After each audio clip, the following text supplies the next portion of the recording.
Hi, Kimbark Coyotes. Thanks for joining us on Crazy Critters, and today we have some special guests with us. We have Mrs. Johnson and Scooby, our leopard gecko. How are you doing? Hi, boys and girls. I'm doing really well today. Thank you. Scooby is a leopard gecko, and the scientific name is Eublepharus macularius. That's a mouthful. And we know that he is a reptile.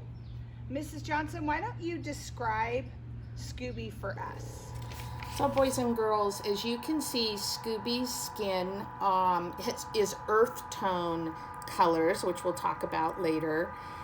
He's very bumpy, except the leopard part of his tail at the end is very soft, and his belly is very soft. That is so cool. For my research, I found that leopard geckos originate in Southeast Asia in countries like Afghanistan, Pakistan, Iraq, and Iran. And they really like habitats that are rocky, deserts, and dry grasslands. What does he eat? Scooby loves to eat mealworms and crickets because he is a carnivore. And if you can see the egg carton in there, we keep that in there if there's live crickets so they don't die. And we put the food in that dish and he just eats it whenever he wants. Usually the mealworms he comes out and eats pretty quickly. Yum! Now we know that leopard geckos can live to be up to 20 years old. Do you have any idea how old Scooby is? So Scooby is about 8 years old.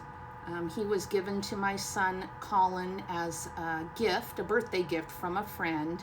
So he's not quite halfway through his lifespan. Huh. Well, something interesting that I read is that leopard geckos can actually make noise. It can range anywhere from a tiny little squeak to a very loud scream almost. I've never heard Scooby make any noise. Have you ever heard him make any noise?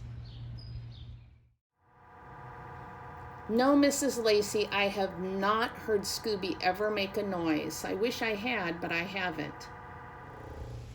Interesting.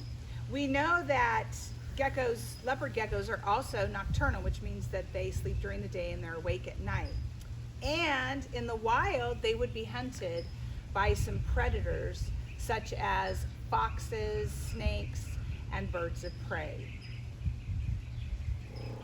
So we talked before about how Scooby's colors camouflage him because they are earth tones. So he blends in with his surroundings when he's out in the wild, which is really good for him.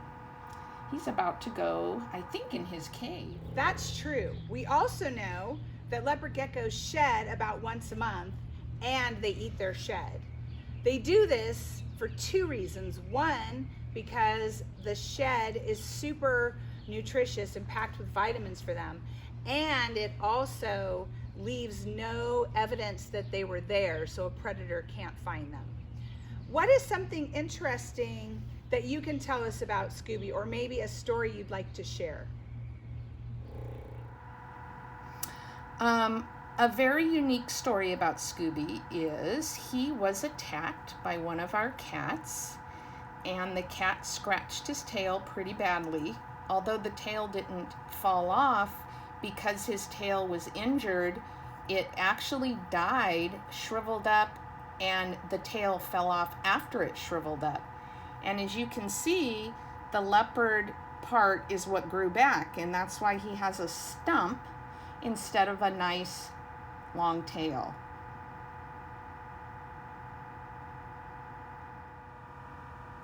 So because Scooby is so popular with our cat, when he comes home and is not at Kimbark, we have an extra sturdy cover for him. The cats can't get through this because we want him to have a nice, long, healthy life.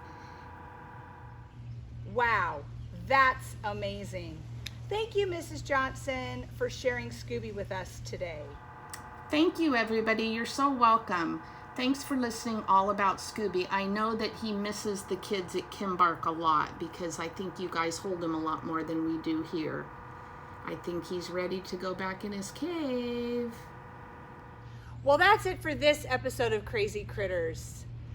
Please make sure that you like this video and subscribe to our YouTube channel and share it with your friends. See you next time. Scooby